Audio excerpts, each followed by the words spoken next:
പെരുന്നാളിൻ്റെ തലേദിവസം നോമ്പൊക്കെ തുറന്ന് നിസ്കാരമൊക്കെ കഴിഞ്ഞ പിന്നെ ആദ്യം മക്കൾ മൈലാഞ്ചി ഇട്ടിട്ടുണ്ടായിരുന്നു. അന്നത്തെ ദിവസം തന്നെ രാവിലെ ഹസ്ബൻഡ് പെരുന്നാളിനുള്ള സാധനങ്ങളൊക്കെ വാങ്ങിക്കാനായിട്ട് മാർക്കറ്റിലേക്ക് പോയിട്ടുണ്ടായിരുന്നു.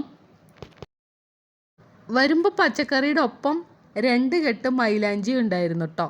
എനിക്കത് വളരെ അതിശയം തന്നെയായിരുന്നു. കാരണം പച്ച മൈലാഞ്ചി ഇങ്ങനെ മാർക്കറ്റിൽ നിന്ന് വാങ്ങിക്കാൻ കിട്ടുന്ന എനിക്കറിയേയില്ല. ഞാനിത് ആദ്യമായിട്ടായിരുന്നു കാണുന്നുണ്ടായിരുന്നത്. ഏതായാലും മക്കൾക്ക് അടിപൊളിയായിട്ട് മൈലാഞ്ചി ഇടാൻ പറ്റി. മോൾ ആദ്യം തന്നെ പറഞ്ഞിട്ടുണ്ടായിരുന്നു എന്തെങ്കിലും ഉണ്ടാക്കണം, പുഡിങ് ഉണ്ടാക്കണം എന്നൊക്കെ. എനിക്ക് 10-10:30 വരെ നല്ല ജോലി ഉണ്ടായിരുന്നു. അതെല്ലാം കഴിഞ്ഞപ്പോൾ ഞാൻ പോയി കിടന്ന് ഉറങ്ങുകയും ചെയ്തിട്ടുണ്ടായിരുന്നു.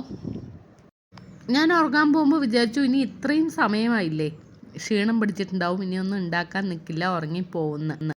പക്ഷേ അതിന് ശേഷം മക്കൾ നടത്തിയ കലാപരിപാടിയായിരുന്നു കേട്ടോ അത്.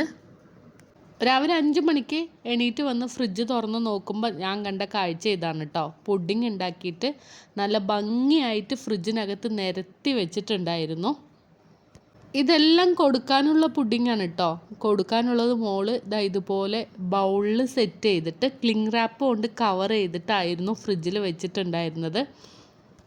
ഇനി പുഡിങ്ങിൽ ഒരു പണിയില്ല കേട്ടോ. നമ്മൾ കൊടുക്കാൻ നേരം എടുത്ത് കൊടുത്താൽ മാത്രം മതിയായിരുന്നു.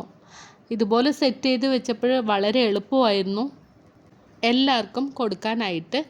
നമുക്ക് കഴിക്കാനുള്ളത് മോളൊരു പുഡിങ് ട്രേയിലായിരുന്നു സെറ്റ് ചെയ്തിട്ടുണ്ടായിരുന്നത്. പെരുന്നാളിന് രാവിലെ കഴിക്കാൻ ഞാൻ പത്തിരിയും ചിക്കൻ കറിയും പിന്നെ മധുരം കഴിക്കാനായിട്ട് അടപ്രഥമനായിരുന്നു ഉണ്ടാക്കിയിട്ടുണ്ടായിരുന്നത്. മോൾ ഉണ്ടാക്കിയ പുഡിങ് ഉള്ളത് കൊണ്ട് ഇതാവുമ്പോൾ പെട്ടെന്ന് കഴിച്ചിട്ട് പോവാമല്ലോ. അങ്ങനെ പുഡിങ്ങാണ് എല്ലാവരും കഴിച്ചത്. ഹസ്ബൻഡ് ഭക്ഷണം കഴിച്ച് ഫിത്ർ സക്കാത്തും കൊണ്ട് കൊടുത്തിട്ട് നിസ്കരിക്കാൻ പോയിട്ടുണ്ടായിരുന്നു. ചെറിയ പെരുന്നാൾ നിസ്കാരത്തിന് ശേഷമുള്ള വിശേഷങ്ങൾ അടുത്ത വീഡിയോ ആയിട്ട് കൊടുക്കുന്നുണ്ട് കേട്ടോ.